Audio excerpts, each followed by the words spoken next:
Okay, so in today's video, we're just going to be discussing calories and total daily energy expenditure, which is also referred to as TDEE.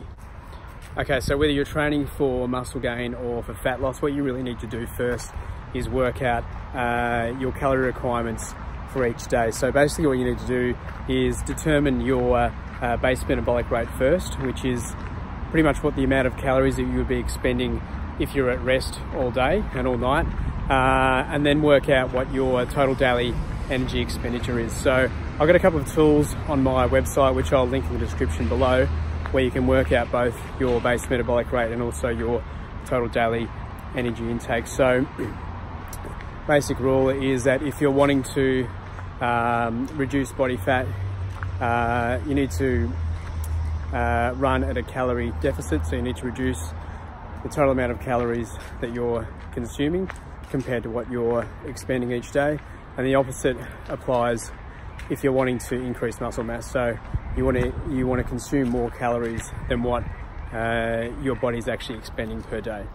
So your total daily energy expenditure basically includes the energy that you would be burning whilst you're at rest, but also including energy that you're expending while you're training, digesting food, and incidental movement like walking around, walking around your home, walking around the office at work, or just any other sort of incidental movement throughout the day that expends energy.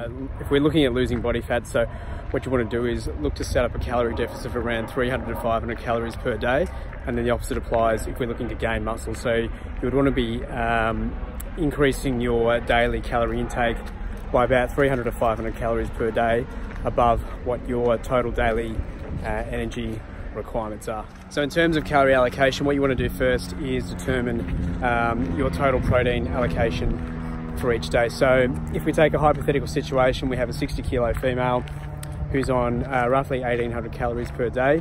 An easy rule of thumb is to take your body weight and times it by 2. So for this example, 60 kilos times by 2, which is 120.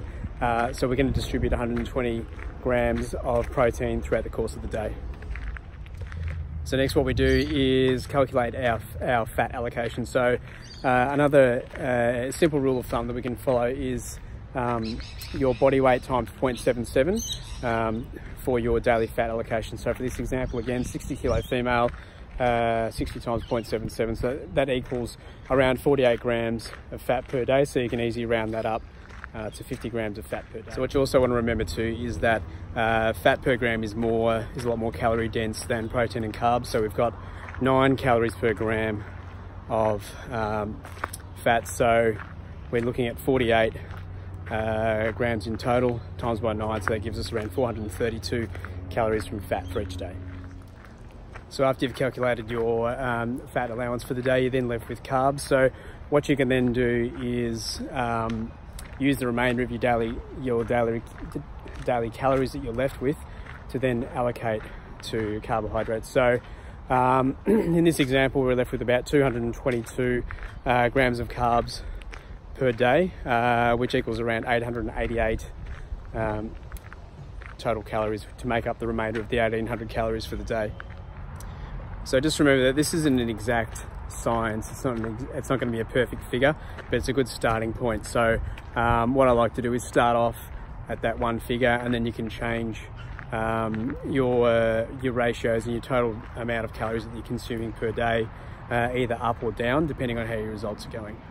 Okay, so once you've then worked out your distribution of protein, carbs and fat for the day, what you can then do is look to adjust it where you see fit. So for example, you might not want to consume 200 odd grams of carbs per day, so you can easily bring that down to say around 180 grams of carbs per day, and then increase your protein intake to say 140, and then you could also increase your fat intake to around 60 or 65 grams of fat per day, as long as you're still within the same total calorie amount. So another good rule of thumb that I always try and use is if you're on a fat loss phase, what you want to try and do is start off with a higher amount of calories as possible. So in this example, we're starting off at 1800 calories. That gives us plenty of room to drop down as we go.